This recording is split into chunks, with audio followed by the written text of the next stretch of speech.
cultivation of beetroot in the garden shouldn't be limited to the aim of producing large tubers for an autumn harvest. Young plants are more convenient to use as they can be harvested earlier and in stages. All parts of the plant can be consumed: leaves, stems, and the thickened root, which is the main crop. Beetroots also come in various colors: red, yellow, pink, white, and multicolored with colored rings, which are gaining popularity.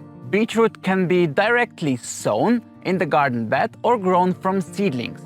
Direct sowing in the garden bed is more widespread and suitable for larger beds, as the seeds germinate well and quickly. Sowing at intervals can be done throughout almost the entire growing season, but usually 2 sowings are sufficient. At Becoming Gardener, we carry out the first sowing of beetroot at the end of March and the second at the end of June, which is also the latest possible sowing. Spring sowing is intended for harvesting younger and smaller beetroots for regular fresh consumption, while the second sowing is primarily for winter storage.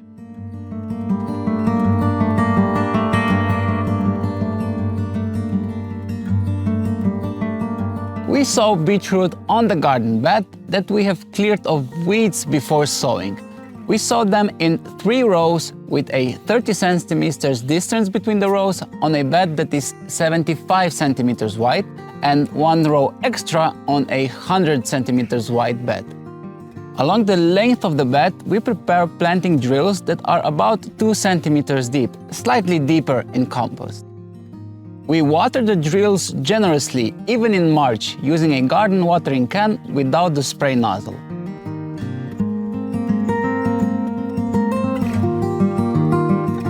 We take a large amount of seed in our hand and sow it by gently dropping the seeds between our fingers. Ideally, the seeds should fall approximately every 10 centimeters, but when sowing by hand, we sow a bit more densely.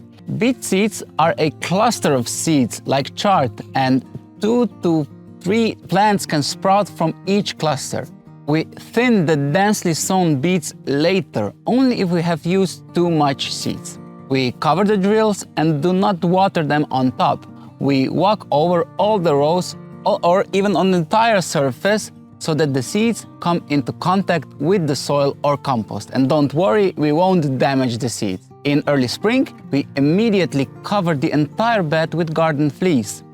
Any fear of frost in spring months is unnecessary for young beets, as they can withstand temperatures down to -4 degrees Celsius. The fleece also warms the soil earlier and protects young plants from the wind. Last chance to sow beetroots is at the end of June, when we sow on the bed using the same procedure, but we water the entire bed well before sowing and additionally water individual planting drills. At the end, we do not cover the bed with garden fleece, but we can use a cardboard to cover for 4 days as we do for summer sown carrots.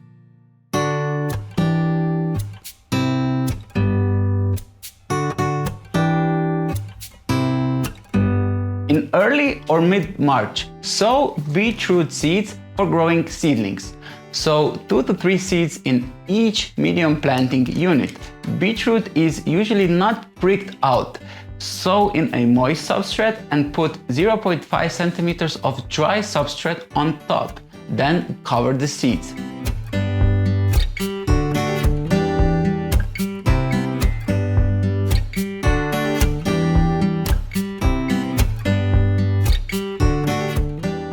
This way, they germinate within 4 days. If more than 1 plant sprouts, leave them as clusters and ensure that the substrate remains sufficiently moist by watering them every other day. Beetroot seedlings are grown in a bright location and a temperature range between 18 and 22 degrees Celsius, together with other seedlings that are grown in the same time. In about 30 to 35 days, when the seedlings develop 2 to 4 true leaves, they are ready to be transplanted outdoors. And before transplanting, harden them off outdoors for 4 days. And transplant the seedlings outdoors at the beginning of April.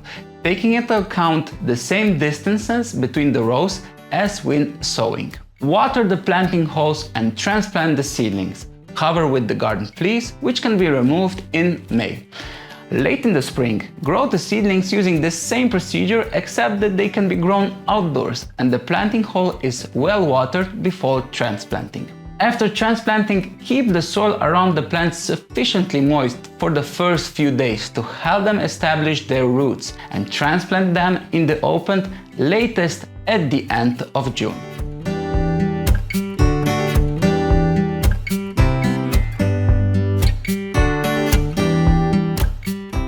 In early spring, regularly loosen the garden fleece cover to allow the plants to grow without any interference. The fleece remains on the bed until the end of April, when it's removed. Normally, we do not water the first spring sowing, but in case of dry weather, water the entire surface of the garden bed throughoutly. Although the beetroot crop is underground, we do not mulch the soil, as the beet grows densely together and provides shade for the soil with its leaves. When sowing beets in compost mulch, the need for additional summer mulch is reduced completely. Dense planting is thinned when the leaves of young plants reach a size of 5 centimeters. Weeds growing between plants can be removed with garden tools. Individual weeds growing near the plants can be plucked out by hand. Later weeding can be avoided by hoeing the bed well and removing the weeds before sowing. Water the late June sowing daily for at least 10 days, especially in summer during dry and sunny weather. In August, it's sufficient to water the bed abundantly once a week, particularly if there is no rain.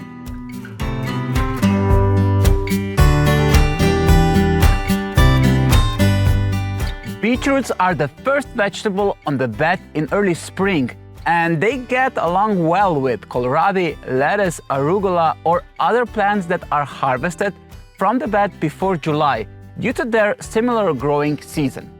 June sowing is carried out in the bed after harvesting peas, spring lettuce, spring spinach, or spring brassicas.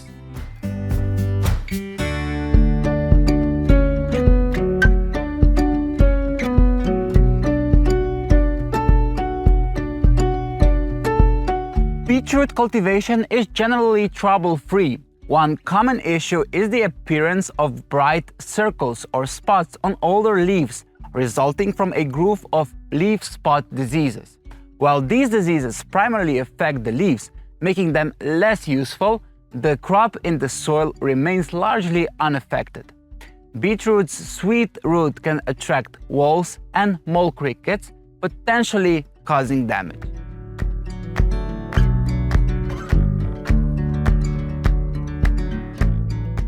The primary harvest consists of thickened, round, or elongated roots which can be collected even when small. There is no need to wait for them to grow and mature. As the crop ages, the outer shell hardens and the center may become woody. So we harvest the first sowing from late May to mid-July and the second sowing from mid-August to mid-October, when all the remaining beetroots are harvested for winter storage. Gradually harvesting young plants allows the soil around the remaining roots to loosen, enabling them to continue thickening. Beetroot leaves can also be utilized, harvested from the outer edges during growth, and used similar to chard. Younger leaves offer better taste, but the stems may have a strong earthy flavor, which not everyone enjoys.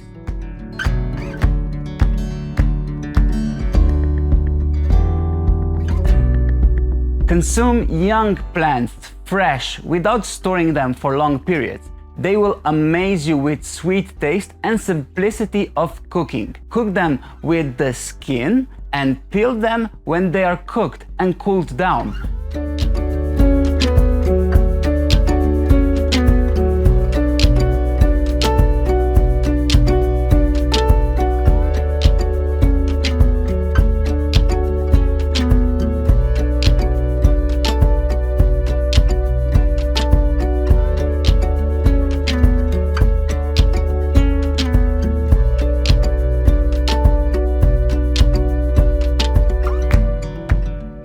add olive oil and garlic. This will give you an amazing fresh taste.